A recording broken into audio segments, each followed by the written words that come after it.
Hello, good morning, students. Today we are discussing Delhi Police mock test. Let's see.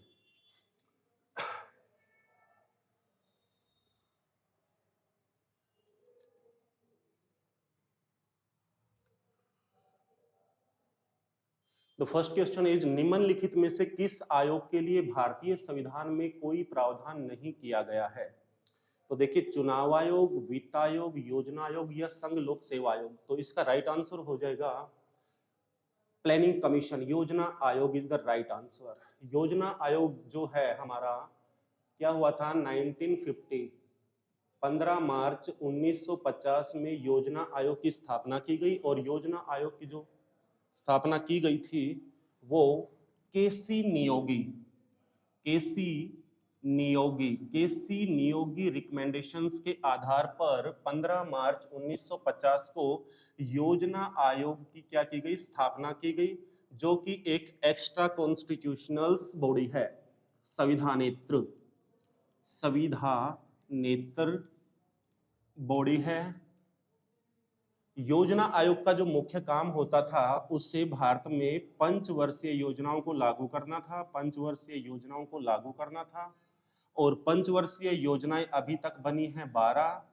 क्या हुआ था 2014 में जैसे ही मोदी सरकार आई तो उसने योजना आयोग को समाप्त कर दिया और 1 जनवरी 2015 को योजना आयोग के स्थान पर नीति आयोग की स्थापना की थी। तो आपसे नीति आयोग से क्वेश्चन पुट हो सकता है, योजना आयोग से अब मुश्किल ही होगा, ये ध्यान रहे। तो ये था आपका, तो ये है चुनाव आयोग, एक कॉन्स्टिट्यूशनल बॉडी है जिसका वर्णन है आर्टिकल 324 के अंदर। वित्त आयोग 280 में आ जाता है, तो ये आपको पता होनी चाहिए। तो ये था आपका फर्स्ट क्वेश्चन, ठीक है। नाउ सेकंड, किस सुल्तान को खलीफा से सम्मान का वस्त्र प्राप्त हुआ? घुमा दिया है क्वेश्चन, मतलब टाइटल ऑफ खलीफा, किस सुल्तान को खलीफा से सम्मान का वस्त्र प्राप्त हुआ? तो इसका आंसर राइट रहेगा Iltutmish is the right answer रहेगा इसका, इल्तुतमिश। समझ लेते हैं इनको अब बारी बारी से।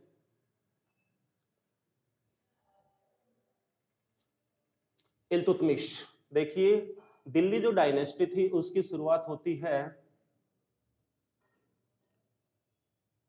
1206 से लेकर के 1526 तक, क्वेश्चन आ सकते हैं इससे। और इस अवधि के दौरान क्या हुआ था, दिल्ली के ऊपर 5 प्रमुख वंशों ने राज किया था, जिनमें से पहला है गुलाम वंश। इसी गुलाम वंश के 3 नाम, आपसे गुलाम वंश जरूरी नहीं है आपकी बार गुलाम वंश से आ जाए, तो गुलाम वंश को 3 और नामों से जाना जाता है, जिनमें से एक नाम हो जाएगा गुलाम वंश, मामलूक वंश भी इसी को बोलते हैं, मामलूक वंश, और इसी को बोला जाता है इलबरी वंश।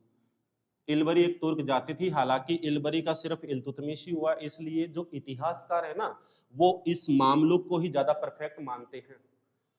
अरबी भाषा का वर्ड है मामलुक, ठीक है। तो इल्तुतमिश स्वतंत्र रूप से, मतलब कानूनी रूप से सुल्तान की उपाधि धारण करने वाला दिल्ली सल्तनत का पहला सुल्तान था। हालांकि आपसे क्वेश्चन पूछ ले कि सुल्तान की उपाधि धारण करने वाला पहला शासक कौन था, तो आपका आंसर हो जाएगा मोहम्मद गजनबी। तो इल्तुतमिश को गुलामों का गुलाम भी कहा जाता, क्वेश्चन आ जाए तो। इल्तुतमिश गुलाम हुआ करता था कुतुबुद्दीन ऐबक का, उसका दामाद भी हुआ करता था। बलबन ने लोहो और रक्त की नीति चलाई थी। भारत में सबसे पहले नौरोज उत्सव बलबन ने ही शुरू किया था।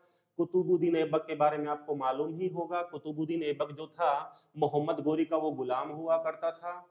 और जब गोरी ने भारत पर अटैक किया तो उस समय इसके 4 प्रमुख गुलाम आए थे, जिनमें से कुबाचा हुआ करता था, एक तो कुबाचा, ऐबक था, यलदौज, और एक था आपका बख्तियारुद्दीन खिलजी, जिसने विक्रमशिला और नालंदा यूनिवर्सिटियों को क्या कर दिया था, ध्वस्त भी कर दिया था।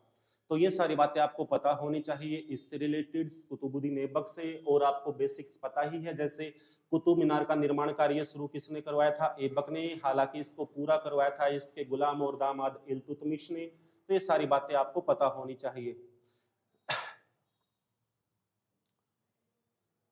क्वेश्चन बनता है अलाउद्दीन खिलजी से, खिलजी वंश का महान शासकों में से रहा था, पता ही आपको, अपने चाचा जलालुद्दीन फिरोज शाह खिलजी की धोखे से हत्या करके गद्दी के ऊपर बैठा था। इसको सिकंदर सानी कहा जाता है। ठीक है, सिकंदर सानी, इसने पहली बार दिल्ली सल्तनत के लिए स्थायी सेना का गठन किया था। और हुलिया और दाग प्रणाली इसी ने शुरू की थी। हुलिया और दाग प्रणाली, हुलिया क्या था, सेना को अपने पास स्केच रखना होता था ताकि ये पता चल जाए कि ये सेना किसकी है। ऐसे दागना, घोड़े के ऊपर गरम सरिये से दाग लगा देता था ताकि पता चले कि घोड़ा वगैरह। तो ये हुलिया और दाग प्रणाली है इसी की, जो इसने शुरू की थी अलाउद्दीन खिलजी ने। इसने सीरी फोर्ट दिल्ली में बनवाया था। और एक बात, जो अलाउद्दीन खिलजी है, सबसे ज्यादा अलाउद्दीन खिलजी का जो कार्यकाल है सबसे ज्यादा मंगोल आक्रमण के कारण प्रसिद्ध है दिल्ली सल्तनत के अंदर। तो ये भी आपका एक क्वेश्चन बन जाता है। ठीक है, तो चारों के बारे में ये आपको कंप्लीट आ सकता है क्वेश्चन। अब किसी से, इनमें से कौन सी रेखा दो देशों के बीच सीमांकन नहीं करती? सीमांकन मतलब बाउंड्रीज नहीं बनाती हैं। तो देखिए, इसका राइट आंसर हो जाएगा अंतरराष्ट्रीय तिथि रेखा। अंतरराष्ट्रीय तिथि रेखा किसको कहते हैं? 180 डिग्री देशांतर जो होता है वो कहलाता है अंतरराष्ट्रीय तिथि रेखा। तो क्वेश्चन पुट हो सकता है कैसे भी घुमा करके। आपको सबको पता होगा 23.5 डिग्री एंड हाफ, जो मतलब 23.5 डिग्री नॉर्थ को बोलते हैं ट्रॉपिक ऑफ कैंसर, कर्क रेखा। 23.5 डिग्री साउथ को बोलते हैं मकर रेखा। 0 डिग्री को बोलते हैं विषुवत या भूमध्य रेखा। और 66.5 डिग्री नॉर्थ को बोलते हैं आर्कटिक वृत्त। ये 5 आपको लैटिट्यूड पता होना चाहिए ताकि जलवायु वगैरह जो है वो सभी इन्हीं से निर्धारित होती है, जो आप देखोगे। और 66.5 जो साउथ है उसको बोला जाता है अंटार्कटिका वृत्त। अंटार्कटिका वृत्त। तो ये आपके फैक्ट हैं जो आपको एक्स्ट्रा मालूम होना चाहिए। आ सकता है क्वेश्चन। जो मैकमोहन रेखा है, मैकमोहन 1896 में भारत और अफगानिस्तान के बीच में ये ड्रॉ की गई थी। भारत और अफगानिस्तान, सॉरी अफगानिस्तान ही, चाइना ही। ये मैंने डूरंड रेखा का बता दिया आपको, सॉरी। देखो, मैकमोहन रेखा 1914 में भारत और चाइना के बीच निर्धारित की गई थी। हेनरी मैकमोहन एक बंदा था, हेनरी मैकमोहन। इस हेनरी मैकमोहन के नेतृत्व में ही ये लाइन क्या की गई थी, ड्रॉ की गई थी। तो ये जो रेखा है ये है भारत और चाइना के बीच में। तो ये क्लियर हो गया आपका। रेड क्लिफ जो है लाइन, ये भारत की आजादी के 2 दिन बाद, जैसे भारत आजाद हुआ था 15 अगस्त को, तो 17 अगस्त 1947 को सिरिल रेडक्लिफ एक बंदा था, सिरिल रेडक्लिफ। इस सिरिल रेडक्लिफ के नेतृत्व में भारत और पाकिस्तान के बीच में ये ड्रॉ की गई थी। आपको पता होगा उस समय जो बांग्लादेश है वो पाकिस्तान का ही हिस्सा हुआ करता था, इसलिए जो रेड क्लिफ रेखा है ये वर्तमान में भारत और बांग्लादेश के बीच में भी सीमा निर्धारित करती है। ठीक है, और भारत और बांग्लादेश के बीच जो बाउंड्रीज है वो सबसे लंबी मानी जाती है, जो है 4096 किलोमीटर लगभग। 0.6 आ जाता है, बट हम 4096 किलोमीटर ही बोलते हैं। ठीक है, तो एक क्वेश्चन ये बन जाएगा, रेड क्लिफ आ सकता है। अगला है डूरंड रेखा। डूरंड रेखा को हम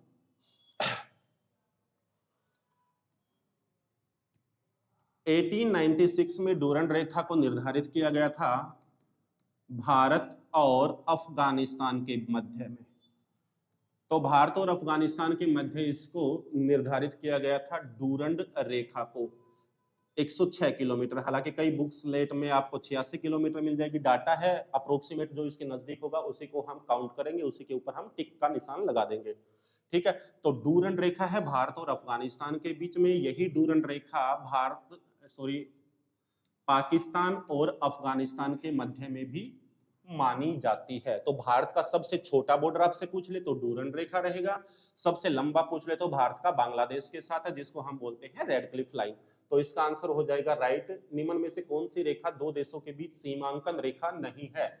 विच of the following lines is not a demarcation line between two country, तो राइट आंसर हो जाएगा अंतरराष्ट्रीय तिथि रेखा which is known as 180 degree longitudes. ठीक है, क्लियर। नेक्स्ट क्वेश्चन पे चलते हैं।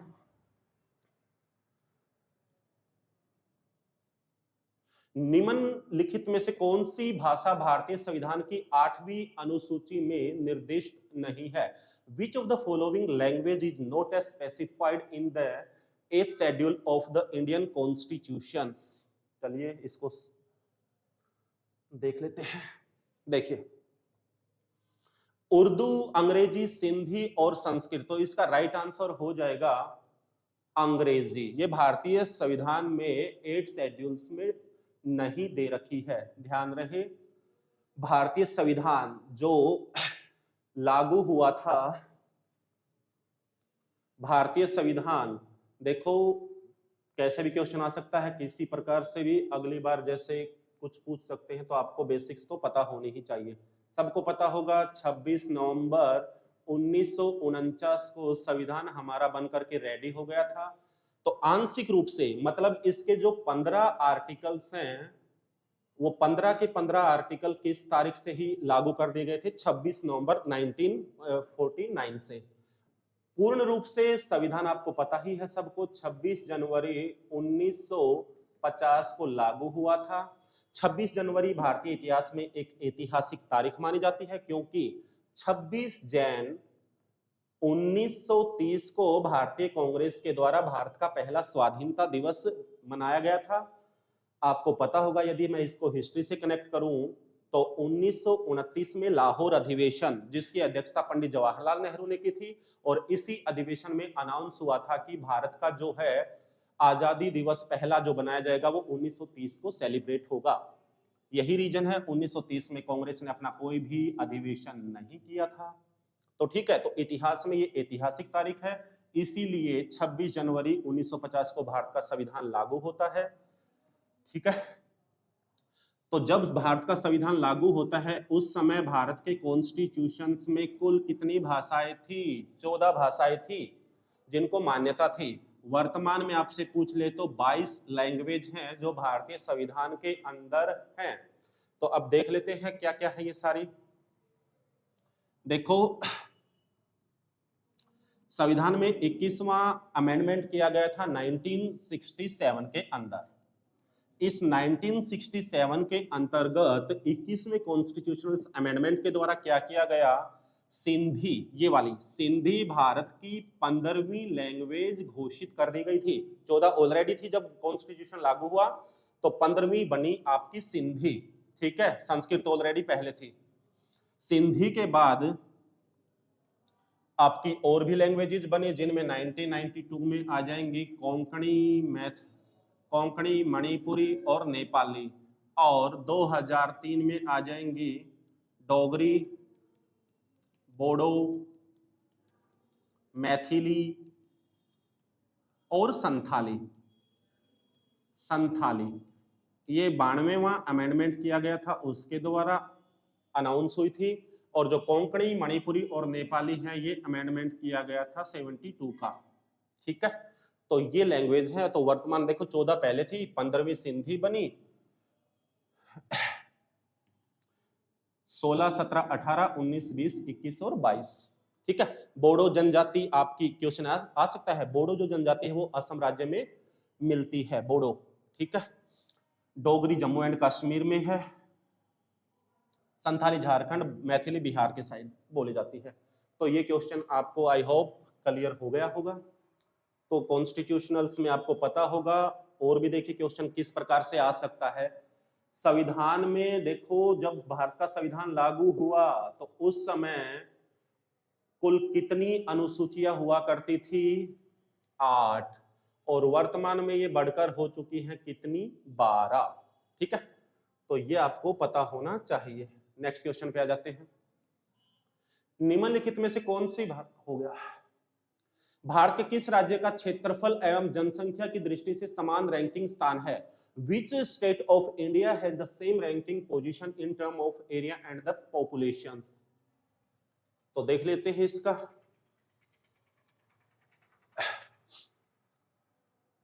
इसका राइट आंसर हो जाएगा मेघालय। मेघालय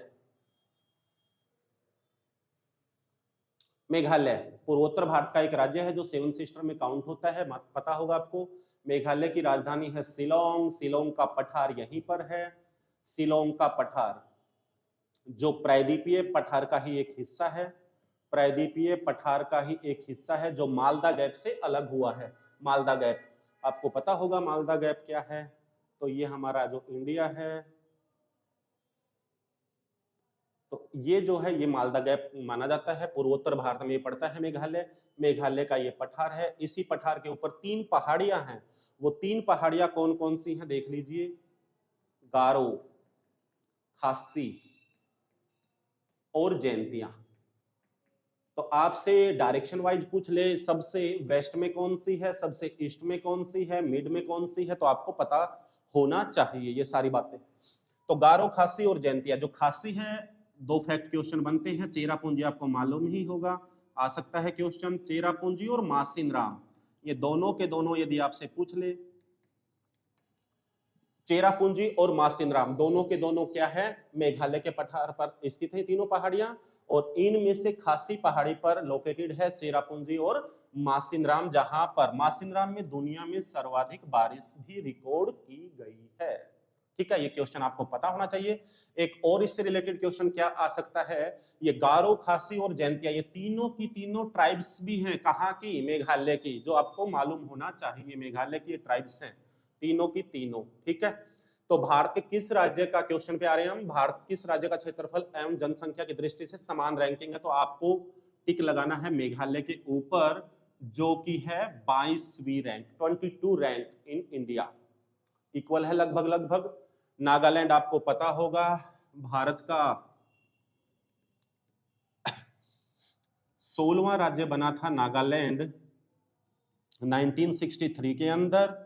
नागा पहाड़ी यहीं पर है, असम से अलग होकर के नागालैंड का निर्माण किया गया था, नागा पहाड़ी है।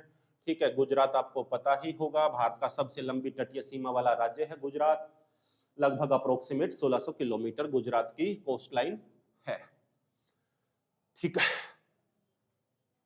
मणिपुर कैपिटल्स वगैरह आपको पता होंगी, मणिपुर इम्फाल है, मेघालय शिलोंग है, नागालैंड कोहिमा है, गुजरात गांधीनगर है। गांधीनगर साबरमती नदी किनारे बसा हुआ है, तो ये आपको पता होनी चाहिए। चलते हैं नेक्स्ट क्वेश्चन की ओर।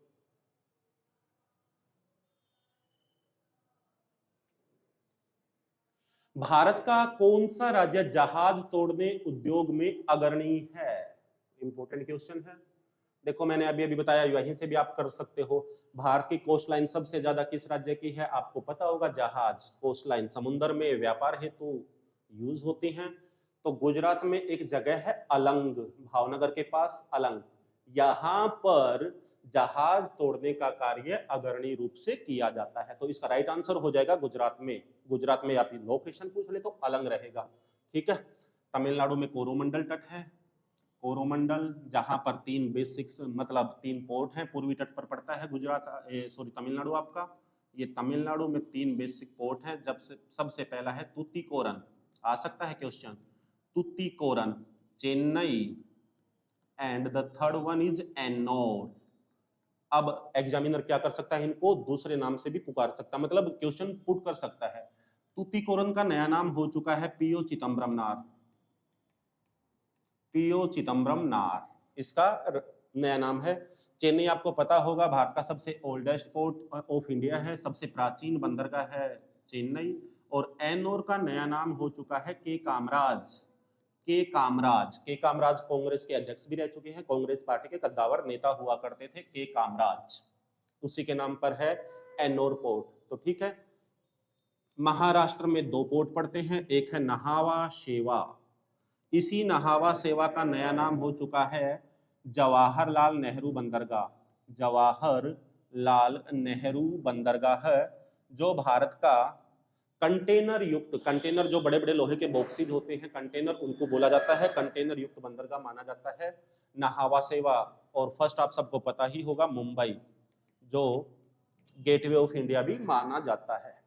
पश्चिम बंगाल आपका पता होगा, ईस्टर्न कोस्ट पर पड़ता है पश्चिम बंगाल, और पश्चिम बंगाल में जो बंदरगाह है वो है कलकत्ता हल्दिया, कलकत्ता हल्दिया पोर्ट। कलकत्ता हल्दिया पोर्ट मतलब ये भारत का अंतरतम बंदरगाह माना जाता है। जैसे ये गंगा रिवर है आपकी, ऐसे फ्लो करती है इंडिया में, और गंगा नदी से ही फरक्का बैराज बनाकर पश्चिम बंगाल में एक वितरिका डिस्ट्रीब्यूटरी, जिसको बोलते हैं इंग्लिश में वितरिका, जिसका नाम है हुगली नदी।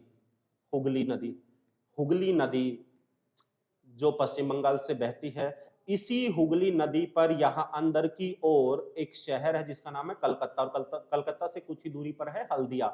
तो कलकत्ता और हल्दिया ये समुद्र तट पर ना होकर एक नदी के तट पर है, जो है हुगली नदी। तो जो जहाज आती हैं वो इस हुगली नदी से अंदर की ओर जाती हैं और यहाँ से सामान भर के वापस यहीं से चली जाती हैं, इसीलिए इसे भारत का अंतरतम बंदरगाह कहा जाता है। तो अंतरतम बंदरगाह क्या होता है? जो समुद्र तट पर ना होकर तट से अंदर, मतलब तट से कुछ अंदर हो, उसी को बोलते हैं अंतरतम बंदरगाह। तो ये क्वेश्चन आ सकते हैं, बहुत इंपॉर्टेंट है। एनडीए के एग्जाम में क्वेश्चन आया था, वो क्या था अभी मैं पोर्ट से रिलेट करके बता दूं आपको। गुजरात गुजरात में एक बंदरगाह था जिसका नाम है कांडला बंदरगाह। तो क्वेश्चन ये पूछा गया इंडिया एग्जाम में, कांडला बंदरगाह का नया नाम क्या हो चुका है? तो आपको बताना है दीनदयाल बंदरगाह है। तो बंदरगाह से क्वेश्चन बनते हैं, हाई लेवल का हो क्वेश्चन या लो लेवल के एग्जाम पैटर्न पे आता है क्वेश्चन। चलिए नेक्स्ट क्वेश्चन देख लेते हैं। Deals science. महात्मा गांधी की विश्व की सबसे ऊंची प्रतिमा कहां स्थित है? तो ये आपको बताना है, पटना में पड़ती है भाई। पटना बिहार की कैपिटल है पटना, ठीक है, बिहार में है पटना। बाकी चंपारण आपको पता होगा, गांधी ने भारत में पहला सत्याग्रह चंपारण में किया था। चंपारण बिहार में ही लोकेटेड है। लखनऊ नवाबों का शहर कहा जाता है। 1916 में यहाँ पर कांग्रेस का क्या हो गया था? वापस समझौता हो गया था, जिसकी अध्यक्षता की थी अंबिका चरण मजूमदार। ये क्वेश्चन शायद आया भी है सीटीडी ग्रुप में। अंबिका चरण मजूमदार ये वो बंदा है जिसने कांग्रेस की अध्यक्षता की थी 1916 में लखनऊ सम्मेलन में, जिसमें कांग्रेस वापस एक हो गई थी, जो सेपरेट हुई थी 1907 के सूरत अधिवेशन में। कांग्रेस का विभाजन हो गया था 1907 में सूरत अधिवेशन में, और कांग्रेस दो भागों में बट गई थी, नरम दल और गरम दल, ठीक है। और यही दोनों दल वापस एक हो गए थे 1916 में। 1916 में ही कांग्रेस और मुस्लिम लीग के बीच भी समझौता हो गया था। दोनों महत्वपूर्ण समझौते हैं, इसीलिए आपसे क्वेश्चन घुमा के दे दे एग्जामिनर कि लखनऊ समझौता कब हुआ, तो आपको बताना है 1916 1916 में, ठीक है। तो लखनऊ से रिलेटेड करके ये बताना है। राजकोट आपको पता ही होगा, गुजरात का एक प्रमुख शहर है राजकोट। तो ये क्वेश्चन आपको कंप्लीट। नेक्स्ट क्वेश्चन पे चलते हैं।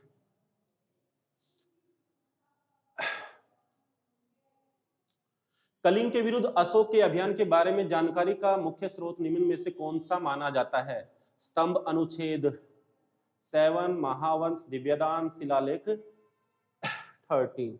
तो इसका राइट आंसर हो जाएगा शिलालेख 13। शिलालेख 13। आपको पता होगा कलिंग, कलिंग पड़ता है उड़ीसा में, मौर्य काल में कलिंग। 261 बीसी में कलिंग का युद्ध से काफी हिंसा वगैरह देख करके अशोक ने हिंसा का रास्ता छोड़ दिया और हमेशा के लिए बौद्ध धर्म अपना लिया था। तो शिलालेख वगैरह इसमें कलिंग के बारे में विस्तृत जानकारी मिलती है। महावंश और दिव्यवदान ये दोनों के दोनों क्या माने जाते हैं? बौद्ध धर्म के प्रमुख ग्रंथ माने जाते हैं, जिनमें बौद्ध धर्म के शासकों से रिलेटेड जानकारियां प्राप्त होती है, ठीक है। आपको पता ही होगा अशोक मौर्य वंश का था। मौर्य वंश की स्थापना की थी चंद्रगुप्त मौर्य ने। चंद्रगुप्त मौर्य का बेटा हुआ बिंदुसार, और बिंदुसार का ही बेटा हुआ अशोक। ये बेसिक्स बातें हैं जो आप सबको आई थिंक पता ही होगा। अशोक ने संघमित्रा और महेंद्र अपने बेटे और बेटी को श्रीलंका भेजा था बौद्ध धर्म के प्रचार प्रसार के हेतु, ठीक है। मौर्य वंश की स्थापना की थी चंद्रगुप्त मौर्य ने नंद वंश के अंतिम शासक घनानंद की हत्या करके, जिसमें उसकी हेल्प करी थी उसके मित्र मान लो आप विष्णु या चाणक्य ने। नेक्स्ट आइए, निम्नलिखित में से किस राज्य ने नीम वृक्ष को अपने राज्य वृक्ष के रूप में अपनाया है? करंट से क्वेश्चन है, तो आपका आंसर हो जाएगा इसमें आंध्र प्रदेश। आंध्र प्रदेश इसका आंसर हो जाएगा। आपको फैक्ट में बता दूं, आंध्र प्रदेश क्या है? Second state of the India which have the longest coast line. सबसे लंबी तटीय रेखा वाला आंध्र प्रदेश भारत का दूसरा राज्य माना जाता है। और क्वेश्चन देखिए, क्वेश्चन आ सकता है, आंध्र प्रदेश भाषा के आधार पर गठित होने वाला आंध्र प्रदेश देश का पहला राज्य माना जाता है। वर्तमान में इसके मुख्यमंत्री हैं जगन मोहन रेड्डी, YSR कांग्रेस से। आंध्र प्रदेश का ही पुनर्गठन करके 2 जून 2014 को तेलंगाना भारत का 29वां राज्य बना था। ठीक है, तो ये आपको पता होना चाहिए आंध्र प्रदेश के बारे में। केरला आपको पता है वेस्टर्न कोस्ट पे पड़ता है, तो आ सकता है क्वेश्चन। ये है केरल। भारत में मानसून सबसे पहले केरल तट पर ही टकराता है, और जो पश्चिमी तट जो आपको दिख रहा है, इस पश्चिमी तट को केरल में बोला जाता है मालाबार तट। मालाबार तट। और पश्चिमी ये केरल में ही जो खारे पानी की झील है उनको बोला जाता है कयाल, और जो ईस्टर्न कोस्ट पर हैं उनको बोला जाता है लेगून। ठीक है, कयाल, आपने वेम्बनाथ लेक का नाम सुना होगा। कयाल का एक परफेक्ट एग्जाम्पल है, जो भारत की सबसे लंबी लेक मानी जाती है, 96.5 किलोमीटर। ओणम के फेस्टिवल पे यहाँ पे नौका दौड़ प्रतियोगिता आयोजित की जाती है। केरल की अन्य झीलें हैं वेम्बनाथ, सास्थलकोटा, अष्टमुडी और पेरियार। पेरियार एक नदी भी मानी जाती है, पेरियार जो केरल की लाइफ लाइन कही जाती है पेरियार। और पेरियार नदी के ऊपर ही इडुक्की जल परियोजना भी है। ठीक है, इडुक्की। तो ये क्वेश्चन इनसे रिलेटेड करके आपको, मतलब एक क्वेश्चन से आपको पता होना चाहिए कम से कम 5 क्वेश्चन, तभी आपकी परफेक्ट तैयारी मानी जाती है जीके के अंदर। ठीक है स्टूडेंट्स, नेक्स्ट क्वेश्चन पे चलते हैं। तो नीम वृक्ष का आंसर हो जाएगा आंध्र प्रदेश। ठीक है, ये हो गया था, ये हो गया। नेक्स्ट आइए, नाबार्ड क्या है? देख लीजिए, इसको भी डील्स कर लेते हैं। Agricultural finance bank, a public dealing financial institutions and insurance corporation, a department of the central government. तो इसका आंसर राइट तो रहेगा कृषि वित्त bank, NABARD, NABARD, national agriculture bank. Oh sorry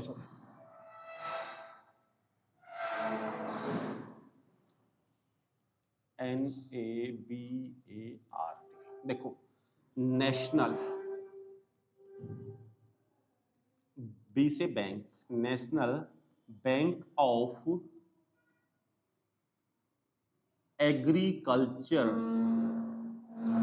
and rural department. तो नाबार्ड का पूरा नाम होता है national bank of agricultural and rural development.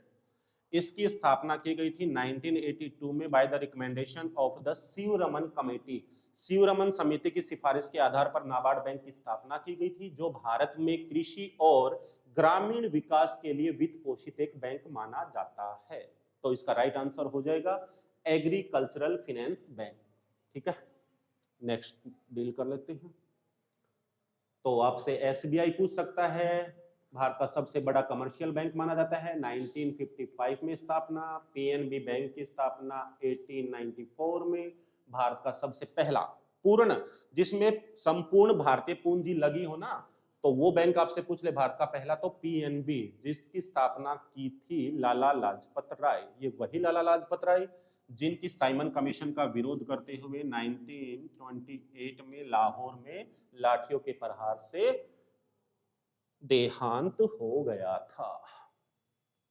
ठीक है, नेक्स्ट।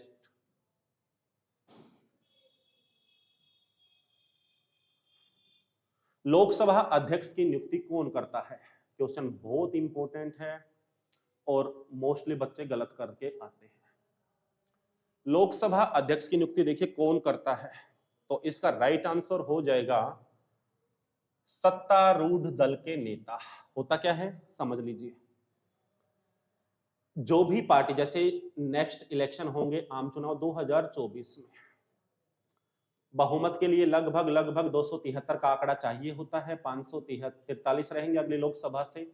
2 एंग्लो इंडियंस को जो मनोनीत किया जाता था बाय द प्रेसिडेंट, उनको समाप्त कर दिया गया है, ठीक है, 104 अमेंडमेंट के द्वारा, जो 2019 में हुआ था। 104 अमेंडमेंट 2019 के द्वारा क्या किया गया है, लोकसभा में जो राष्ट्रपति 2 एंग्लो इंडियन सदस्यों को मनोनीत करता था, अब वो मनोनीत नहीं किए जाएंगे, ये प्रावधान है इसमें। तो आप सबको पता है सरकार देश में कैसे बनती है, कुल लोकसभा सदस्य संख्या का आधे से एक ज्यादा प्राप्त करने पर उस दल की क्या बन जाती है, सरकार बन जाती है, ठीक है।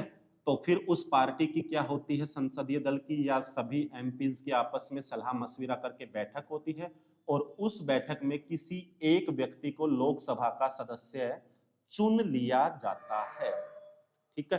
तो लोकसभा का जो अध्यक्ष होता है इसकी कोई अलग से शपथ नहीं होती है। लोकसभा जो अध्यक्ष है वो एक नॉर्मल एमपी के रूप में ही शपथ लेता है, ठीक है। और जो नए एमपी चुन करके आते हैं, इन नए एमपी को जो शपथ दिलाने का काम करता है वो करता है प्रोटेम स्पीकर, और प्रोटेम स्पीकर की जो नियुक्ति की जाती है वो की जाती है भारत के राष्ट्रपति के द्वारा। यही प्रोटेम स्पीकर क्या होता है, एक अस्थायी अध्यक्ष होता है जिसका कार्यकाल 8 से 10 दिन का होता है लगभग, और इसका मुख्य काम क्या होता है, जो नए सांसद सदस्य लोकसभा के जो सदस्य चुन करके आते हैं उन सदस्यों को शपथ दिलाना इसका मेन कार्य होता है। आपको पता होगा 17वीं लोकसभा में जो प्रोटेम स्पीकर नियुक्त किए गए थे वो थे वीरेंद्र कुमार। आमतौर पर प्रोटेम स्पीकर क्या होता है, किसी सीनियर मोस्ट पर्सन को ही डिक्लेयर किया जाता है, लेकिन ऐसा जरूरी भी नहीं है, क्योंकि 17वीं लोकसभा में जो सीनियर मोस्ट था, जो 8 बार एमपी बनकर आई, उसका नाम था मेनका गांधी। इसको इग्नोर करते हुए वीरेंद्र कुमार को प्रोटेम स्पीकर नियुक्त किया गया, ठीक है। उपाध्यक्ष भी क्या होता है, संविधान में कहीं मतलब ऐसा नहीं लिखा कि सत्ता पक्ष का गया विपक्ष का, ये क्या बोलते हैं, उपाध्यक्ष विपक्ष का चुन लिया जाता है। अध्यक्ष सत्ता पक्ष का होता है और उपाध्यक्ष विपक्ष का, ये आपस में सलाह मशविरा करके ये ऐसा हुआ है, ठीक है। राष्ट्रपति आपको पता ही होगा भारत का प्रथम नागरिक होता है, ये आगे डील्स करेंगे। लोकसभा का अध्यक्ष जो होता है, लोकसभा का जो अध्यक्ष है लोकसभा में सर्वोच्च होता है, वर्तमान में आपको पता ही होगा ओम बिरला, ठीक है। लोकसभा की पहली महिला अध्यक्ष हुआ करती थी मीरा कुमार, जो 15वीं लोकसभा में महिला अध्यक्ष बनी थी। इसके बाद जब मोदी सरकार आई 16वीं लोकसभा बनी, तो 16वीं लोकसभा से सुमित्रा महाजन, ये सुमित्रा जो महाजन है ये दूसरी महिला थी जो लोकसभा की अध्यक्ष बनी थी। ये कुछ फैक्ट हैं जो आपको पता होने चाहिए। चलिए नेक्स्ट क्वेश्चन पे चलते हैं। सर्वोच्च न्यायालय के न्यायाधीश किस आयु तक अपने पद पर बने रहते हैं? राइट आंसर इज, ये सबको पता है, 65 ईयर या 6 साल, ये इनका कार्यकाल होता है। इनमें से जो भी पहले हो जाए तो ये क्या हो जाएंगे, रिटायर हो जाते हैं। 62 साल हाई कोर्ट में आ जाता है। सुप्रीम कोर्ट आपको पता ही होगा, भारत में 1950 में प्रीवी काउंसिल जो लंदन में स्थित थी, प्रीवी काउंसिल जो अपील का सबसे बड़ा न्यायालय माना जाता था, इस प्रीवी काउंसिल की जगह ली थी भारत के सुप्रीम कोर्ट ने। जब सुप्रीम कोर्ट बना उस समय भारत में कुल 1+7 कुल 8 जज हुआ करते थे, एक मुख्य और 7 अन्य जज। तो आपको पता होगा सुप्रीम कोर्ट के पहले मुख्य न्यायाधीश कौन थे, हीरालाल जे कानिया।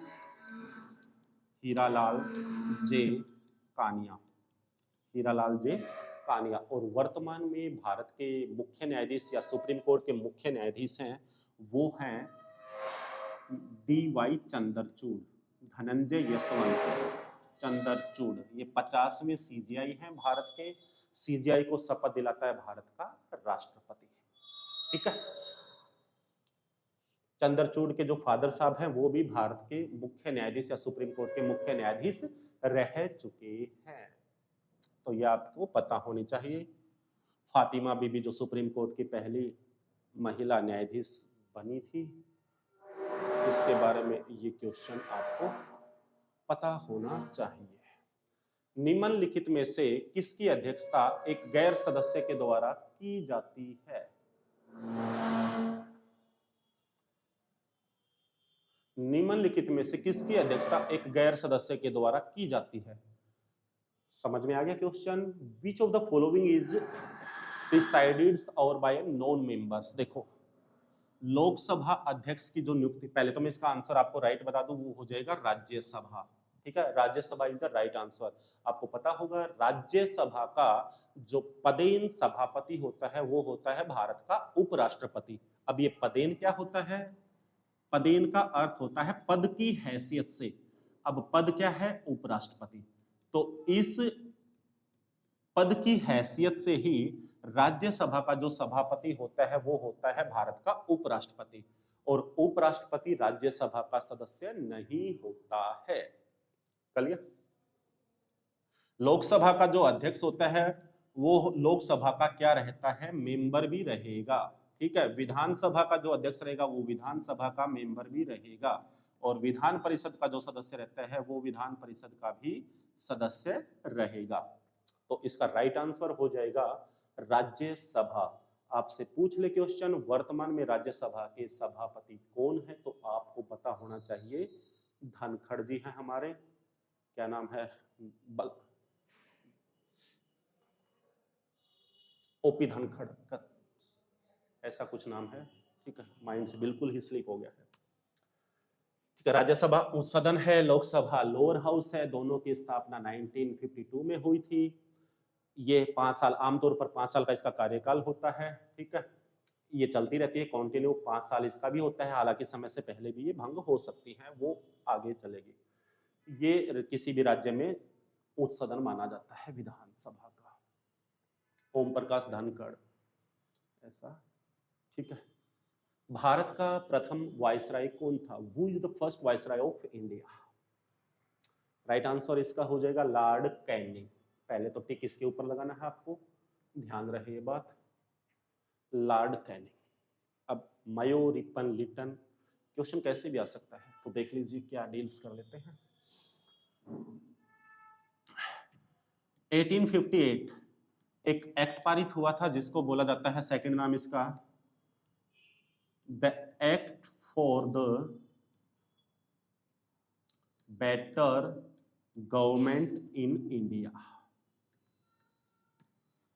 इस एक्ट के द्वारा क्या हुआ, जो अभी तक कंपनी भारत में राज कर रही थी, इस कंपनी का मोनोपोली एकाधिकार भारत से समाप्त कर दिया गया, और भारत का राजस्व, पॉलिटिकल इश्यू सभी के सभी कन्वर्ट हो गए क्राउन में। क्राउन मतलब ताज, ताज मतलब राजा या रानी, वहां पर वंशानुगत है, आपको पता ही होगा। तो राजा रानी के हाथ में पावर आ जाती है किस एक्ट के द्वारा? 1858। इससे पहले भारत में जो पॉलिटिकल था, आपको पता होगा 1813 में कंपनी का व्यापार से एकाधिकार समाप्त कर दिया गया था, सिवाय, सिवाय मतलब चीन के साथ अभी भी व्यापार कर सकती थी कौन? कंपनी। बाकी जगह से व्यापार से एकाधिकार समाप्त कर दिया गया था, और 1833 में पूरी तरह से कंपनी का व्यापार पर से एकाधिकार समाप्त कर दिया गया। हालांकि राजनीतिक या प्रशासनिक मामलों में अभी भी कंपनी भारत में रूल कर सकती थी। तो क्या हुआ? 1857, आपको पता होगा 1857 की क्रांति। 1857 की क्रांति के समय जो भारत में एडमिनिस्ट्रेशन पावर थी वो कंपनी के हाथ में थी, और उस समय कंपनी का जो गवर्नर जनरल हुआ करता था वो भी कौन था? Lord Canning. अब आपको ये जरूर मालूम है कि कंपनी, ये क्रांति जो है पूरी तरह से सफल नहीं हो पाई। यदि भारतीय एक होते या एकता होती उनमें, तो आसानी से कहा जाता कि उसी समय भारत को आजादी मिल जाती। साउथ इंडिया ने पूरी तरह से 1857 की क्रांति में भाग लिया ही नहीं। ठीक है, तो ये कुछ कारण रहेंगे आगे बताएंगे आपको। प्रशासनिक राजनीतिक क्यों भड़की क्रांति, क्यों असफल हुई। एकता मेन मानी जाती है, समय से पहले शुरू हो गई थी, 10 मई को, 31 मई निर्धारित की गई थी तारीख। ठीक है, तो क्या हुआ, अब कंपनी के ऊपर एक्शन लिया गया इस क्रांति से जोड़कर, और एक एक्ट पारित किया गया 1858 का। इसमें कंपनी का प्रशासनिक राजनीतिक मामलों से भी भारत से प्रशासन का एकाधिकार समाप्त कर दिया गया, और भारत का जो गवर्नर जनरल है वो कहा जाने लगा लॉर्ड कैनिंग। अब भारत का जो गवर्नर जनरल है उसको किस पोस्ट में कन्वर्ट कर दिया गया, वायसराय की पोस्ट में, और इस प्रकार भारत का जो पहला वायसराय बना वो बना लॉर्ड कैनिंग। ठीक है, लॉर्ड मयो, इसी के समय में भारत में पहली जनगणना शुरू होती है 1872 में। अजमेर में इसने मयो कॉलेज की स्थापना करवाई थी। ठीक है, रिपन और लिट्टन दोनों इंपॉर्टेंट है भारतीय संविधान के हिस्ट्री के पर्पज से। लिट्टन 1876 से 80 तक लिट्टन का भारत में कार्यकाल रहा था। बड़े हरामी, मतलब भारतीयों के विरोध में था ये, एक बात कहे तो हम। इसने क्या क्या क्या देखिए, भारतीयों को जो हथियार है वो हथियार रखने के ऊपर क्या कर दिया गया, इसने प्रतिबंध लगा दिया गया। ठीक है, समाचार पत्रों के ऊपर इसने क्या कर दिया गया, प्रतिबंध लगा दिया। भारतीय समाचार पत्र जो अंग्रेजी हुकूमत की क्या करते थे, आलोचना करते थे, मतलब वो खबर जैसे भी जो भी इनके विरोध में छापी जाती थी वो क्या कर दी गई, इसके द्वारा बैन कर दिए गए समाचार पत्र। और ऐसा पहला समाचार पत्र था सोम प्रकाश, सोम प्रकाश को बैन किया गया था।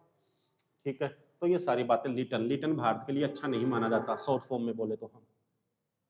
रिपन बहुत इंपॉर्टेंट है भारत में, स्थानीय स्वशासन, स्थानीय स्वशासन, लोकल्स रूलिंग, स्थानीय स्वशासन। स्थानीय स्वशासन की शुरुआत भारत में किसके काल में होती है, रिपन के काल में। एक और फैक्ट है रिपन के काल में, आ सकता है क्वेश्चन। रिपन क्या है, रिपन के ही काल में एक विवाद हुआ था जिसको बोला जाता है इलबर्ट बिल विवाद। इल्बर्ट बिल विवाद 1882 की घटना है ये, इल्बर्ट बिल विवाद। ये क्या था इल्बर्ट बिल विवाद, इस बिल में क्या कहा गया, इस बिल में ये प्रावधान था कि इस बिल के द्वारा जो भारतीय न्यायाधीश, जुडिशरी जो है, जस्टिस जो हैं, वो अंग्रेजों के मुकदमों की भी सुनवाई कर सकते थे। ठीक है, तो उसी को बोला गया इल्बर्ट बिल विवाद। इसका भारी मात्रा में ब्रिटेन में विरोध हुआ और इसीलिए इसको व्हाइट बिल, श्वेत बिल के नाम से भी जाना जाता है। तो रिपन के बारे में ये बातें थी। आ सकते हैं क्वेश्चन कहीं से भी आपके। रिपन के काल में ही भारत में दशकीय, हर 10 साल के बाद जो जनगणना शुरू होती है वो स्टार्ट हुई थी किसके काल में, रिपन के ही काल में। चलिए नेक्स्ट मूव ऑन करते हैं। पानीपत की तीसरी लड़ाई किसके बीच में हुई, देख लेते हैं।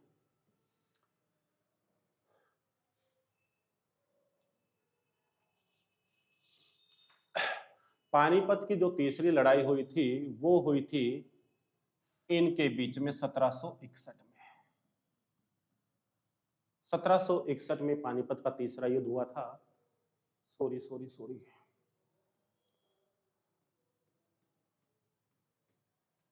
अहमद शाह अब्दाली अफगान था और मराठे, मराठे और अफगान कहाँ है इसमें, मराठे और अफगान, इसका राइट आंसर हो जाएगा ये। मराठों की ओर से सदाशिवराव भाऊ और अहमद शाह अब्दाली अफगान से आया था।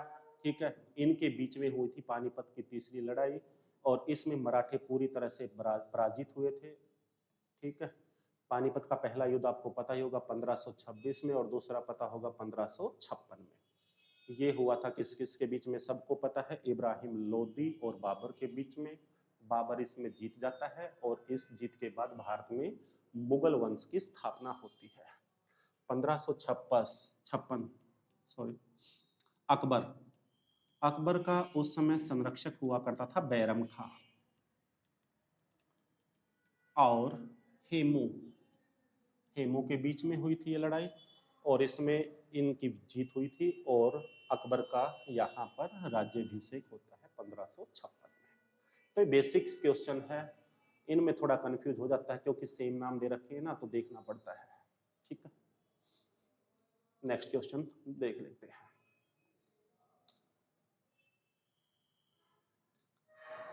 क्रिप्स के प्रस्ताव को किसने डहते बैंक पर उत्तर दिनांकित चेक कहा था? पोस्ट डेटेड चेक बोला था।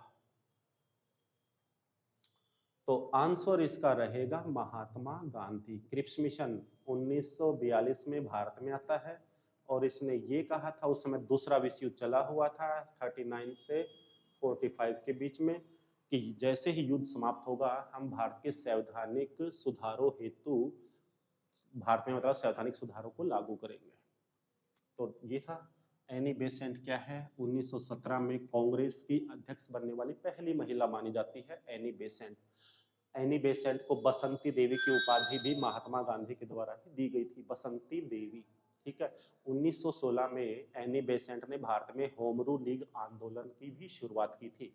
हालांकि क्वेश्चन आ जाए भारत में सबसे पहले होम रूल लीग आंदोलन किसने शुरू किया, तो आपका आंसर हो जाएगा गंगाधर तिलक, बाल गंगाधर तिलक ने 1916 में। बाल गंगाधर तिलक का जो आंदोलन था वो मुख्यतः फोकस था महाराष्ट्र के ऊपर, जबकि एनी बेसेंट का जो होम रूल था वो था संपूर्ण भारत में। ठीक है। तिलक ने अपना मुख्यालय, जो इस आंदोलन का मुख्यालय है, वो बनाया बेलगांव में, कर्नाटक में पड़ता है बेलगांव, जबकि एनी बेसेंट ने अपने आंदोलन का जो मुख्यालय है वो बनाया था अडियार, जो तमिलनाडु में पड़ता है, अडियार में। ठीक है। और भी क्वेश्चन देख लेते हैं। समाचार पत्र पत्रिकाओं से काफी क्वेश्चन आ जाते हैं। जैसे बाल गंगाधर तिलक ने मराठा और केसरी, मराठा केसरी समाचार पत्रों का संपादन किया और गीता रहस्य नामक इन्होंने पुस्तक लिखी। गीता रहस्य नामक इन्होंने पुस्तक लिखी। पत्र पत्रिकाओं बुकों से काफी क्वेश्चन बनते हैं। ठीक है। Gita Rahasya, the Arctic home of Vedas also written by Tilak ji. ठीक है। और जो एनी बेसेंट है इन्होंने न्यू इंडिया और कॉमनवेल्थ पत्रिकाओं का क्या किया, इन्होंने संपादन भी किया था। तो एनी बेसेंट के बारे में ये पता होनी चाहिए आपको जानकारी। आयरलैंड मूल की थी एनी बेसेंट। 1893 में भारत में आती है। सरदार वल्लभ भाई पटेल के बारे में आप सबको मालूम है, भारत के पहले उप प्रधानमंत्री, गृह मंत्री थे। स्टैच्यू ऑफ यूनिटी में इन्हीं की प्रतिमा लगाई गई है, जो गुजरात में नर्मदा जिले में साधु बेट द्वीप, आ सकता है क्वेश्चन, साधु बेट द्वीप पर स्थित है, जो दुनिया की सबसे ऊंची प्रतिमा मानी जाती है, 182 मीटर। और ऐसे चबूतरा है, इस चबूतरे के ऊपर ये प्रतिमा है। यदि हम चबूतरे और प्रतिमा दोनों को ही काउंट करें तो इसकी जो ऊंचाई हो जाती है 240 मीटर, नहीं तो सिर्फ स्टैचू की पूछ ले तो 182 मीटर। ठीक है। जिसको डिजाइन किया था रामवंजी सुतार। और ये रामवंजी सुतार मतलब आर्किटेक्ट, वास्तुकार थे, वास्तुकला। और वास्तुकला के क्षेत्र में जो पुरस्कार दिया जाता है वो है प्रित्जकर पुरस्कार। वास्तुकला के क्षेत्र में दिया जाने वाला पुरस्कार है प्रित्जकर पुरस्कार। और पहले भारतीय जिसको प्रित्जकर पुरस्कार मिला था उसका नाम है बालकृष्ण दोषी। बालकृष्ण दोषी, the first Indian who got received Pritzker Prize in the field of architecture। ठीक है। बालकृष्ण दोषी।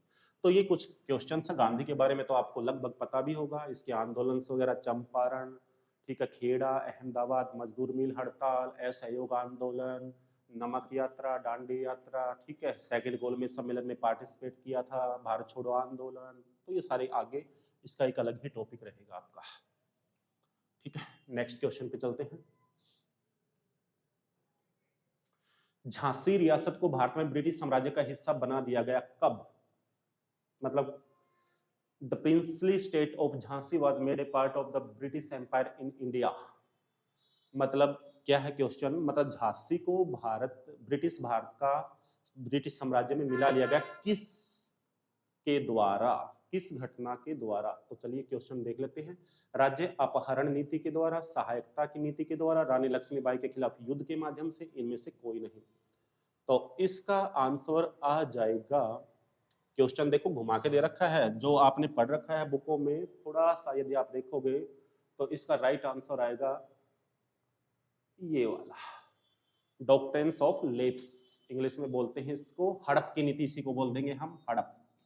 क्या थी हड़प की नीति? देखिए, भारत का एक गवर्नर जनरल हुआ करता था 48 से 56 के बीच में, लॉर्ड डलहौजी, जिसको आप बेसिकली जानते हो। भारत में पहली जो ट्रेन चलाई गई थी वो लॉर्ड डलहौजी के कार्यकाल में चलाई गई थी 1853 में। ये बेसिक्स क्वेश्चन है जो आप सबको मालूम है। तो हड़प की नीति क्या थी? कोई जो राजा होता था उसकी कोई संतान नहीं होती थी, तो उत्तराधिकारी के मुद्दे पर उस राज्य को हड़प लिया जाता था और ब्रिटिश साम्राज्य में मिला लिया जाता था देसी राजाओं से उस राज्य को छीनकर। ठीक है, क्योंकि कोई स्पष्ट उनका उत्तराधिकारी नहीं था, बेशक से चाहे उन्होंने कोई गोद लिया हो, गोद को वो निषेध मानते थे। उत्तराधिकारी ही उसका प्रतिनिधित्व कर सकता है। तो 1848 से 56 तक भारत में जो गवर्नर जनरल रहा वो डलहौजी रहा, और डलहौजी ने ही हड़प की नीति चलाई थी। और इस हड़प की नीति के द्वारा सबसे पहले हड़पा गया था सतारा 1848 में। वहां का राजा था राजा अप्पा, उसके उत्तराधिकारी के मुद्दे पर ही ये हड़प लिया था सतारा। सतारा के बाद जैतपुर और संबलपुर, जैतपुर और संबलपुर को 1849 में हड़प लिया गया था, जो आपको पता होना चाहिए। ठीक है, संबलपुर उड़ीसा में पड़ता है, जैतपुर महाराष्ट्र के पास पड़ता है। इसके बाद आता है बघाट, बघाट एचपी में पड़ता है, 1850 में बघाट को हड़पा। इसके बाद है उदयपुर, उदयपुर, उदयपुर को 1852 में हड़प करके ब्रिटिश साम्राज्य में मिला दिया गया। ठीक है, उदयपुर के बाद है झांसी, झांसी को 1853, क्वेश्चन देखो इस प्रकार से भी आ सकता है कि झांसी को ब्रिटिश साम्राज्य में हड़प की नीति के द्वारा किस वर्ष मिलाया गया, तो आपका आंसर हो जाएगा 1853 में। ठीक है, झांसी के बाद है आपका नागपुर, नागपुर को 1854 में, करौली राजस्थान में पड़ता है, करौली को 1855 में, और सबसे अंत में अवध 1856 में। कुप्रशासन के आरोप में अवध का नवाब था वाजिद अली शाह। तो आपसे पूछ ले सबसे पहले किसको मिलाया गया, सबसे बाद में किसको मिलाया गया। मैचिंग भी दे सकते हैं, एक साइड ये जगह दे देंगे, एक साइड ईयर्स दे देंगे, और इनको आप मैचिंग करिए। ऐसा भी क्वेश्चन आ जाता है एग्जाम में। तो आपको बिल्कुल फुली कंप्लीटेड जानकारी होनी चाहिए, तभी आप ये क्वेश्चन कर पाओगे, गलत नहीं होगा। सहायक संधि चलाई थी लॉर्ड वेलजली ने, जो 1798 से 1805 तक भारत का कह रहा हूं, बंगाल का गवर्नर जनरल रहा था। हैदराबाद पहला स्टेट था जिसको सहायक संधि के द्वारा मिलाया गया था। सहायक संधि क्या होती थी, ये क्या करते थे, मतलब आर्थिक और सैन्य सहायता प्रदान करेंगे, ऐसा संधि में अनाउंस किया जाता था, और आप अपने जो राज्य के कार्यभार है वो हमारे को दे दो। मतलब एक प्रकार से राज्यों ने अपनी संप्रभुता खो दी थी, किस संधि के द्वारा, सहायक संधि के द्वारा। संप्रभुता क्या होती है, किसी भी भारत एक संप्रभु राज्य है। संप्रभु राष्ट्र वो राष्ट्र होता है जो कंप्लीटली बाह्य स्तर पर भी और आंतरिक स्तर पर भी फुली लॉ मेकिंग या नीति निर्माण में पूरी तरह से क्या हो, आजाद हो, उसी को बोलते हैं संप्रभु राष्ट्र। ठीक है, रानी लक्ष्मीबाई के बारे में आपको पता ही है, मनुकर्णिका, झांसी की रानी, दामोदर, इन्होंने एक पुत्र गोद लिया था। ठीक है, नेक्स्ट क्वेश्चन पे चलते हैं।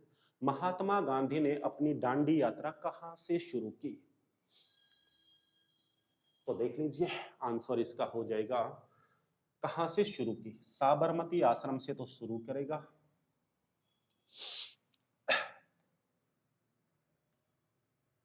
साबरमती आश्रम से शुरू करी, और खत्म कहां पर जाके की, दांडी। ठीक है, ये गुजरात में अहमदाबाद में साबरमती आश्रम है, और ये समुद्री तट पर गुजरात का एक जिला है नवसारी, इसी नवसारी जिले में एक जगह है दांडी। यहीं से चले थे गांधी जी, साबरमती आश्रम से चले थे और दांडी पर जाकर के रुके थे। तो तारीख है 12 मार्च को, और 5 अप्रैल को यहाँ पर पहुंच गए थे, और 6 अप्रैल की सुबह समुद्र के पानी से नमक बनाकर नमक कानून का उल्लंघन किया था, और सविनय अवज्ञा आंदोलन की शुरुआत हुई थी। और जब नमक कानून का इन्होंने उल्लंघन किया तो सरोजनी नायडू ने एक स्टेटमेंट दी थी कि हे नमक भंजक, मैं आपको प्रणाम करती हूँ। हालांकि गांधी और इरविन को दो महात्माओं की भी संख्या सरोजनी नायडू के द्वारा ही दी गई थी, जिन्हें नाइटिंगेल ऑफ इंडिया कहा जाता है, और भारत की पहली महिला राज्यपाल भी सरोजनी नायडू ही थी। सरोजनी नायडू के बारे में एक फैक्ट और भी है कि 1925 में कांग्रेस की अध्यक्ष बनने वाली पहली भारतीय महिला यदि आपसे पूछ ले तो भी कौन थी? सरोजनी नायडू। ठीक है, ये क्वेश्चन आपको पता होना चाहिए। तो साबरमती आश्रम से दांडी की जो दूरी आपसे पूछ ले तो 385 से 90 के बीच में रहेगी, ये पता होनी चाहिए आपको, किलोमीटर में है ये। और गांधी के साथ यहाँ पर 72 अनुयायी थे जिन्होंने खादी धारण कर रखी थी।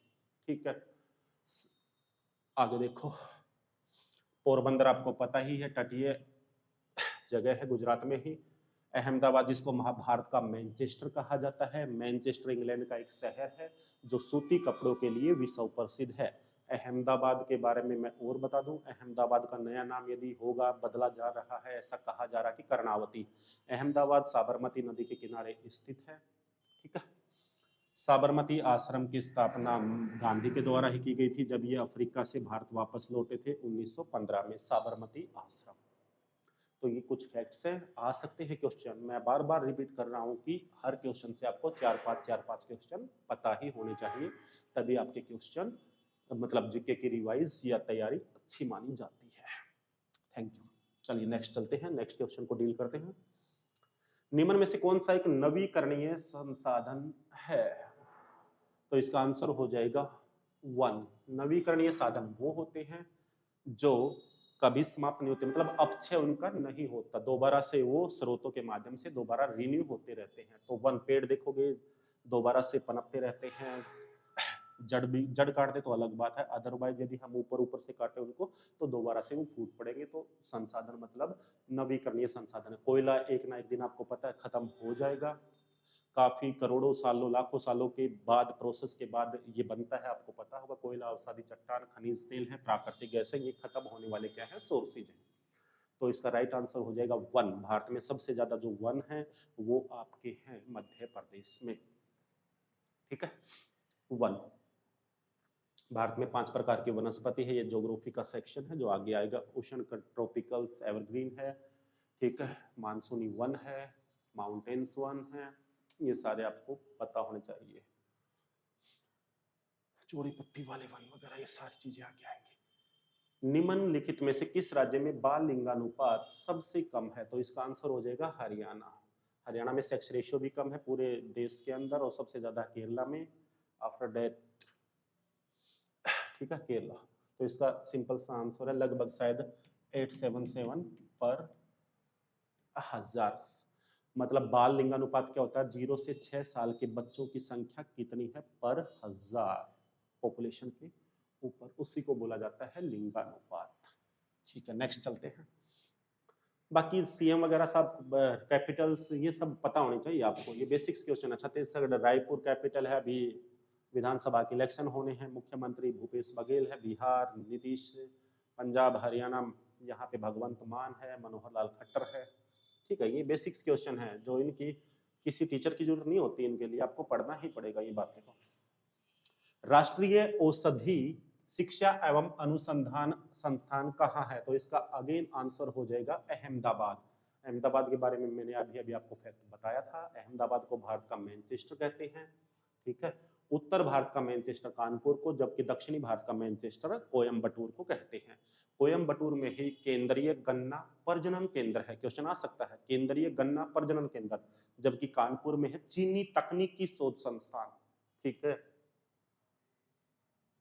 गांधीनगर आल्सो साबरमती के किनारे है। सूरत को डायमंड सिटी बोलते हैं, डायमंड सिटी। 90% जो डायमंड का व्यापार होता है सूरत शहर में ही होता है। सूरत ताप्ती नदी के किनारे है, सूरत ताप्ती नदी के किनारे है। सूरत में अंग्रेजों ने फैक्ट्री लगाई थी आपकी पहली, विलियम हॉकिंस, आपको पता होगा। हेक्टर जहाज से भारत में आता है। केबीसी में 7 करोड़ का क्वेश्चन पुट अप किया गया था, किस जहाज से वो आया था?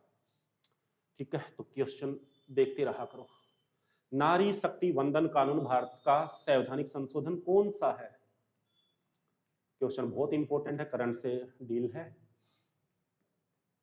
अभी अभी रिसेंट ही ये चर्चा में रहा था, आपको पता होगा। इसका राइट आंसर है 106। 106 देखिए क्या है, नारी शक्ति वंदन, जिसको महिला आरक्षण बिल से भी हम डील्स करके देखते हैं। तो 106वां कॉन्स्टिट्यूशनल अमेंडमेंट 2023 एक बिल पास किया गया, प्रेसिडेंट के साइन होकर ये कानून बन चुका है और इसी बिल का नाम दिया गया है नारी शक्ति वंदन कानून।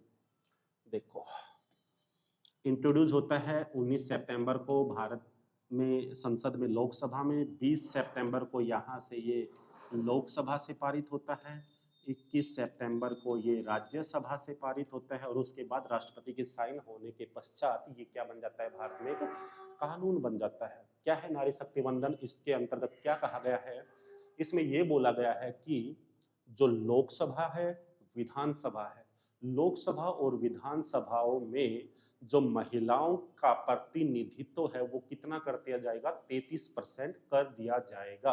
और उस 33% महिलाओं के आरक्षण में भी 1% जो आरक्षण है वो एससी और एसटी की महिलाओं के लिए निर्धारित किया गया है।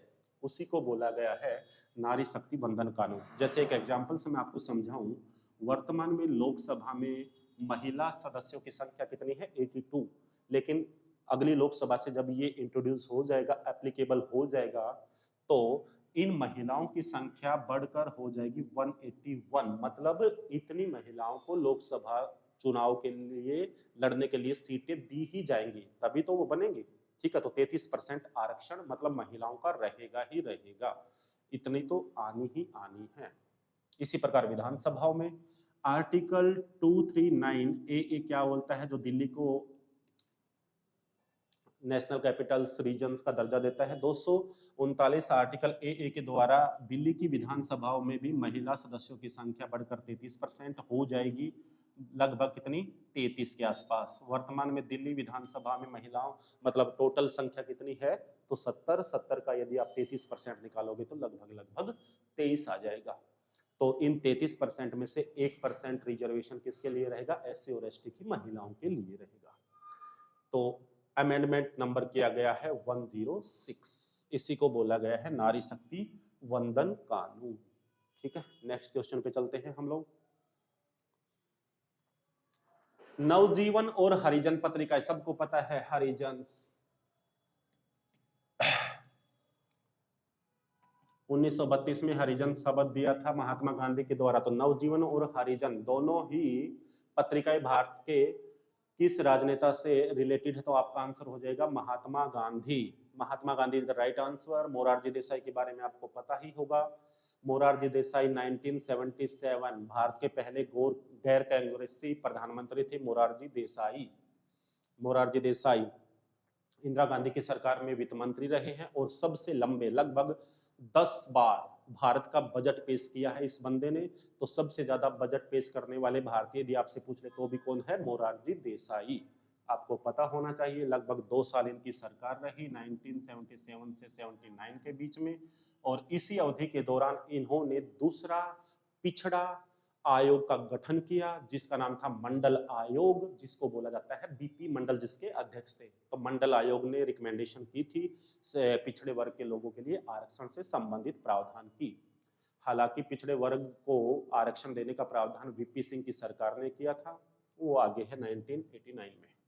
महात्मा गांधी के बारे में मैं बता चुका हूं। Pandit Jawaharlal Nehru discovery of India jail में रहते हुए लिखी थी। भारत छोड़ो आंदोलन के दौरान जब ये जेल में थे तो डिस्कवरी ऑफ इंडिया, भारत के पहले प्रधानमंत्री, योजना आयोग का गठन, सारी बातें। भारत के सबसे लंबे समय तक प्रधानमंत्री। भारत चाइना युद्ध के बाद जैसे हिंदी चीनी भाई भाई का इन्होंने नारा दिया था, चीन ने धोखा दिया। इनको कहा जाता है ऐसा कि सदमे को सहन नहीं कर पाए और ये सदमे में चले गए, और 27 मई 1964 को इनका देहांत हो गया था। 14 नवंबर को इनका जन्म दिवस भारत में बाल दिवस के रूप में सेलिब्रेट होता है। तो काफी क्वेश्चंस इनसे बनते हैं। लाल बहादुर शास्त्री 2 अक्टूबर 1904 को मुगलसराय यूपी में इनका जन्म होता है। मरणोपरांत भारत रत्न पाने वाले पहले व्यक्ति, रेल मंत्री रहे, हालांकि इस्तीफा देने वाले पहले रेल मंत्री रहेंगे।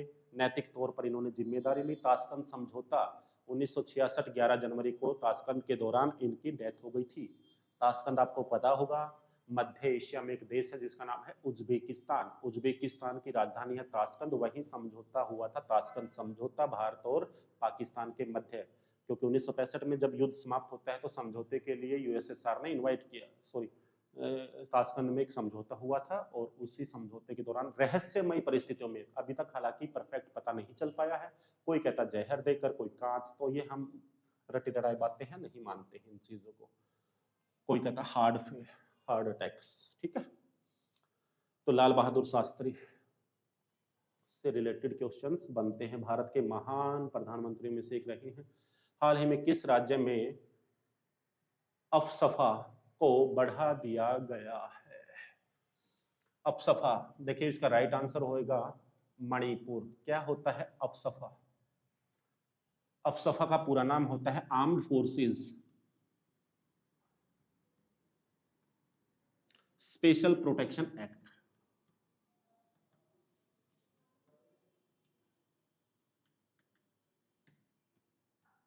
Armed forces special protection act. इस एक्ट में क्या है? सशस्त्र सेना विशेषाधिकार एक्ट 1958। इस एक्ट के द्वारा क्या हो सकता है, यदि कोई अशांत इलाका है, जैसे हालांकि पूर्वोत्तर में ज्यादा उग्रवाद वगैरह की समस्या रहती है, तो अशांत जो एरियाज होते हैं उनमें सशस्त्र सेना उनको अपने प्रभाव में ले लेती है और किसी के भी मौलिक अधिकारों का उल्लंघन वहां हो सकता है, जैसे बिना वारंट के तलाशी गिरफ्तार सेना कर सकती है। हालांकि एक बार लगने के बाद ये 3 महीने तक लगा रहता है, आगे इसको एक्सटेंड किया जा सकता है। तो भारत में सबसे पहले मणिपुर में ही, और वर्तमान में भी मणिपुर में इसको एक्सटेंड किया गया है। तो इसका आंसर हो जाएगा मणिपुर। चलिए नेक्स्ट चलते हैं। Armed force special protection act, नाम से ही पता चल रहा है आपको। चलिए नेक्स्ट क्वेश्चन पे चलते हैं। चैटन जल विद्युत संयंत्र किस राज्य से संबंधित है? सिंपल सा आंसर है इसका, तो सिक्किम। करंट से क्वेश्चन है, तो इसका आंसर हो जाएगा सिक्किम, ठीक है। भारतीय प्राणी सर्वेक्षण ने एक नई पशु प्रजाति सी रोबिन्स की खोज की है। ये क्या है? सी रोबिन्स।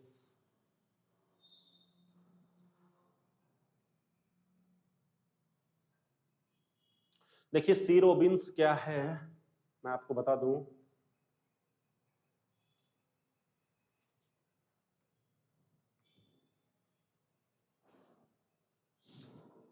सी रोबिन्स मगरमच्छ, तितली, मछली या शैवाल। तो इसका राइट आंसर हो जाएगा मछली। एक बौने स्तर की एक मछली है, उसी का नाम है सी रोबिन्स, जो खोजी है भारतीय प्राणी सर्वेक्षण विभाग ने। भारतीय प्राणी सर्वेक्षण विभाग की स्थापना 1916 में हुई थी और इसका मुख्यालय है कोलकाता के अंदर, ठीक है। तो ये बेसिक्स क्वेश्चन है, करंट से रिलेट करके आपसे पूछा गया है। नेक्स्ट चलते हैं।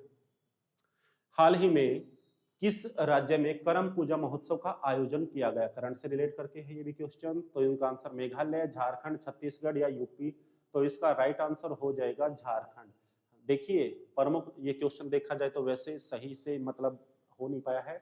झारखंड में तो इसको बनाया ही जाता है, ये साथ ही उड़ीसा, वेस्ट बंगाल, छत्तीसगढ़ इत्यादि में भी मनाया जाता है। लेकिन चारों ऑप्शन दे रखे हैं, तो इनमें से भी परफेक्ट सिलेक्ट करना है, तो आपको टिक मारना है झारखंड के ऊपर। झारखंड में एक उत्सव है सरहुल। सरहुल के बाद सबसे ज्यादा महत्वपूर्ण उत्सवों में से एक है कौन सा?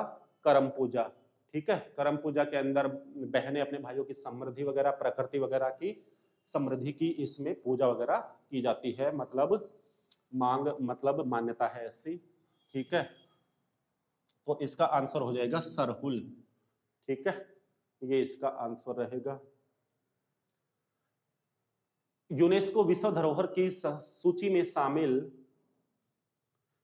वेल्लूर, हेलब्रिज और सोमनाथपुरम मंदिर किस राज्य से संबंधित है? तो your answer will be Vellore. यहीं से कनेक्ट कर लो आप क्वेश्चन एक। यदि एक भी मालूम है आपको, बाकी नहीं मालूम है, तो भी आपका ठीक हो जाएगा। तो आंसर हो जाएगा आपका कर्नाटका, ठीक है। यूनेस्को 1946 में इसका स्थापना होती है और पेरिस में इसका मुख्यालय है। पेरिस सी नदी के किनारे है, पेरिस फ्रांस की कैपिटल्स वगैरह है। तो ठीक है, यूनेस्को में शामिल होने वाला भारत की ओर से जो पहली साइट मानी जाती है वो है ताजमहल। और अजंता और एलोरा की गुफाएं, जो 1983 में डिक्लेयर हुई थी यूनेस्को की विश्व धरोहर साइट में। ठीक है, तो ये क्वेश्चन भी आपसे पूछा जा सकता है। जबकि दिल्ली का जो लाल किला 2007 में यूनेस्को की विश्व धरोहर में शामिल हुआ। अहमदाबाद भारत का पहला शहर है जो यूनेस्को की साइट में शामिल हुआ। अभी तक अहमदाबाद, जयपुर और एक मध्य प्रदेश का शहर है ओरछा, ये 3 शहर हैं जो भारत की यूनेस्को की विश्व धरोहर में शामिल है। तो ये मैंने आपको बता दिया। ठीक है, नेक्स्ट क्वेश्चन पे चलते हैं। उपराष्ट्रपति जगदीप धनखड़ की अध्यक्षता में बाघ संरक्षण के लिए अंतरराष्ट्रीय बाघ सम्मेलन कहां आयोजित किया गया था? तो इसका राइट आंसर हो जाएगा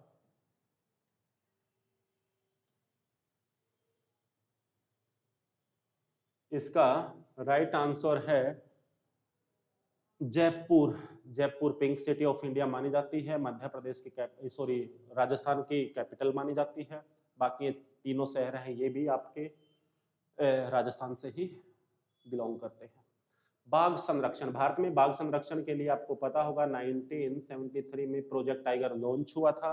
प्रोजेक्ट टाइगर की शुरुआत जो होती है वो जिम कॉर्बेट नेशनल पार्क, जो लोकेटेड है उत्तराखंड में, जो भारत का पहला नेशनल पार्क भी माना जाता है। तो एक बंदा था जिसका नाम है कैलाश सांखला।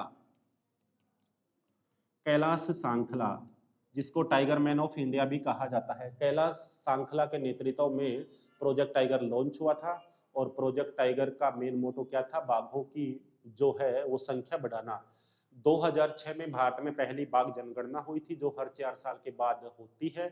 चौथी जो बाघ जनगणना हुई थी वो हुई थी 2018 में, और 2018 में चौथी बाघ जनगणना के अनुसार भारत में सबसे ज्यादा 526 जो बाघ हैं वो मध्य प्रदेश में हैं, 524 कर्नाटक में हैं और 442 उत्तराखंड में हैं।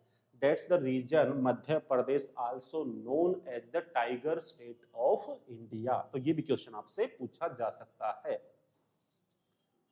नेक्स्ट क्वेश्चन पे चलते हैं। तो इसका आंसर हो जाएगा जयपुर। मुख्यमंत्री सशक्त बहना, बहाना नहीं है ये, बहना, बहना, ठीक है, इसको करेक्शन कर लीजिएगा। Chief minister Sashakt Behna Utsav is related to which state? उत्सव की जगह ये योजना रहेगी, ठीक है, और इसका आंसर हो जाएगा Uttarakhand is the right answer.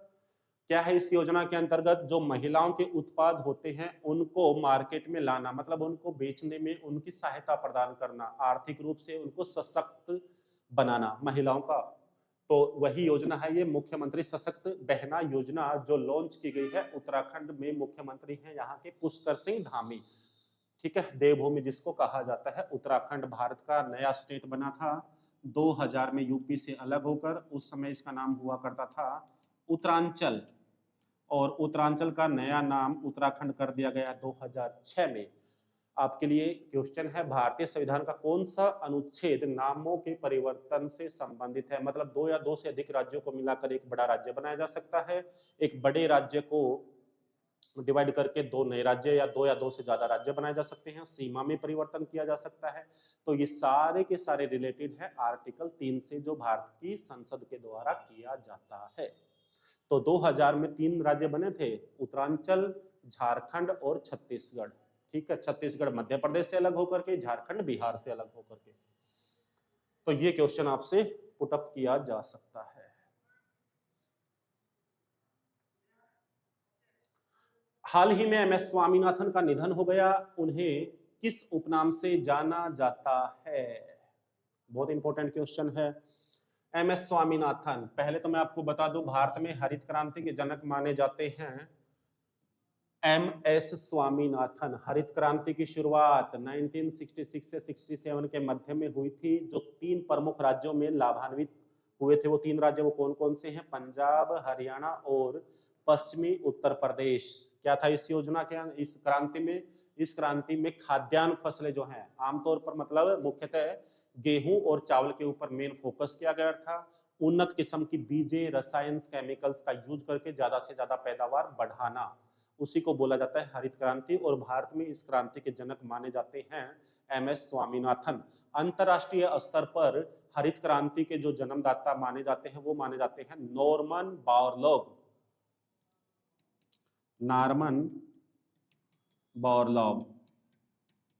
Borlaug पुरस्कार कृषि क्षेत्र में ही दिया जाता है, आपसे क्वेश्चन पुट कर दे तो एग्जामिनर, ठीक है। तो जो ये एमएस स्वामीनाथन हैं 1972 से 79 तक आईसीआर के भी अध्यक्ष रहे हैं। Indian council of agriculture research, Indian council of agriculture research की स्थापना जुलाई 1929 में हुई थी on the recommendation of royal commission. और आईसीएआर ने ही भारत की मिट्टियों को, सोयल्स को 8 भागों में बांटा है। तो ये आपको पता होना चाहिए, ठीक है। भारत में नीली क्रांति आपको पता है मछली उत्पादन के लिए है। श्वेत क्रांति दूध, वर्गीज कुरियन जिसके जन्मदाता माने जाते हैं वर्गीज कुरियन, ठीक है ना। ये सारी बातें आपको पता होनी चाहिए। Next question, global innovation index 2023 में भारत की रैंक क्या है? करंट से ही रिलेट करके क्वेश्चन है ये भी। तो इसका आंसर हो जाएगा 40। ये भारत की रैंक है, भारत ने सुधार किया है इसमें। भारत की रैंक है 40। नवाचार जिसको हिंदी में बोलते हैं इनोवेशन को, नवाचार। और ये जो इंडेक्स है ना ग्लोबल इनोवेशन इंडेक्स, इसको जारी किया जाता है एक संस्था है विप्पो, world intellectuals property organisation. World intellectuals property organisation विप्पो के द्वारा ये इंडेक्स जारी किया जाता है, ग्लोबल इनोवेशन इंडेक्स। और इस इंडेक्स के दौरान भारत की जो रैंक निर्धारित की गई है वो 40, जबकि टॉप किया है स्विट्जरलैंड के द्वारा। स्विट्जरलैंड यूरोपियन कंट्री है, बर्न जिसकी कैपिटल है। तो और सबसे लोएस्ट जो रैंक अफ्रीका कंट्री है गिनी, गिनी के द्वारा सबसे लोएस्ट इंडिया की रैंक है 40, जबकि टॉप किया है यहां पर स्विट्जरलैंड के द्वारा। चलिए नेक्स्ट चलते हैं, नेक्स्ट क्वेश्चन पे आइए। हाल ही में चर्चित रूपपुर परमाणु संयंत्र ऊर्जा संयंत्र किस देश में स्थित है? In which country is the recently discussed Rooppur nuclear power plant located? तो इसका राइट आंसर हो जाएगा बांग्लादेश। भारत का पड़ोसी मुल्क है। 600 मेगावाट का यहाँ से एनर्जीज वगैरह का यहाँ से उत्पादन होता है। तो भारत में कुछ परमाणु संयंत्र हैं, उनको डिस्कस कर लेते हैं। भारत में परमाणु संयंत्र है जैसे कुडनकुलान, कुडनकुलान ये भारत का सबसे बड़ा परमाणु संयंत्र माना जाता है, जिसकी स्थापना 1998 में हुई थी। तमिलनाडु में स्थित है ये, ठीक है। इसी प्रकार कैगा पता है आपको, कर्नाटका में है। रावत भाटा कहाँ पर है? राजस्थान में है। क्वेश्चन इनसे भारत से रिलेट करके पूछ सकते हैं न्यूक्लियर पावर प्लांट के। इसी प्रकार नरोरा यूपी के बुलंदशहर में है नरोरा, ठीक है। ये सारे हैं, तारापुर महाराष्ट्र में पड़ता है। तो ये सारी बातें आपको बेसिक्स बातें हैं जो आपको पता होनी चाहिए। चलिए नेक्स्ट क्वेश्चन डील करते हैं। नेशनल कॉलिंग पुस्तक किसके द्वारा लिखी गई है? सोनल गोयल, कविता मुखर्जी, नेहा त्रिपाठी, मीनाक्षी सिंह। तो इसका राइट आंसर हो जाएगा सोनल गोयल, सोनल गोयल, ठीक है।